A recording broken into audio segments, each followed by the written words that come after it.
వీక్షిస్తున్న సహోదరి సహోదరులకు వందనములు, శుభములు. ఈ రోజు మనము సర్వమానవాళి ఎడల దేవుని యొక్క ప్రణాళికను గూర్చి క్లుప్తంగా తెలుసుకుందాం. ఈ సృష్టి లేనప్పుడు అనగా ఈ భూమి లేనప్పుడు దేవుని దయా సంకల్పం ఏమనగా యేసుక్రీస్తు ద్వారా అనేక మంది పిల్లలు కావాలనుకున్నాడు గనుక ఈ సృష్టి కలగజేయడం జరిగింది. అంటే మనుషులందరూ కేవలం దేవుని దయా సంకల్పం చెప్పున మానవులుగా అనగా కారణ జన్ములుగా పుడుతున్నారు. యావత్ భూమి మీద మనుషులందరూ కారణ జన్ములన్న సంగతి ఎంతమందికి తెలుసు?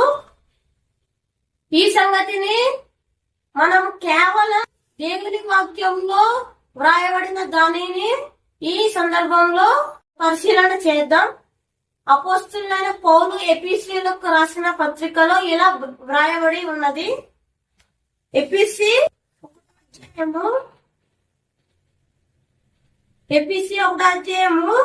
1 నుండి 6వ వచనం వరకు. ఎఫెసీ 1:3 నుండి 6వ వచనం వస్తే, మన ప్రభువైన యేసుక్రీస్తు యొక్క తండ్రియగు దేవుడు స్తుతింపబడును గాక. ఆయన క్రీస్తునందు పరలోక విశ్రాంతిలో ఆత్మ సంబంధమైన ప్రతి ఆశీర్వాదమును మనకు అనుగ్రహించెను. ఎట్లనగా తన ప్రియుని యందు తాను ఉచితముగా మనకు అనుగ్రహించిన తన కృపా మహిమకు కీర్తి కలిగినట్లు తన చిత్త ప్రకారమైన దయా సంకల్పము చొప్పున యేసుక్రీస్తు ద్వారా తనకు స్వీకరించుటకై మనలను ముందుగా తన కోసం నిర్ణయించుకొని మనము పరిశుద్ధుల నిర్దోషులమునై ఉండవలెనని జగతి పునాది వేయబడక మునిపే ప్రేమ చేత ఆయన క్రీస్తులో మనలను ఏర్పరచుకొనెను. వరకు చదివిన వాక్యము మనము పరిశీలన చేస్తే, జగతి పునాది వేయబడక మునిపే క్రీస్తులో దేవుడు మనలను ఏర్పరచుకొనెను అంటే సృష్టి లేనప్పుడు మనలను కావాలనుకున్నాడు. అదే దేవుని యొక్క సంకల్పం.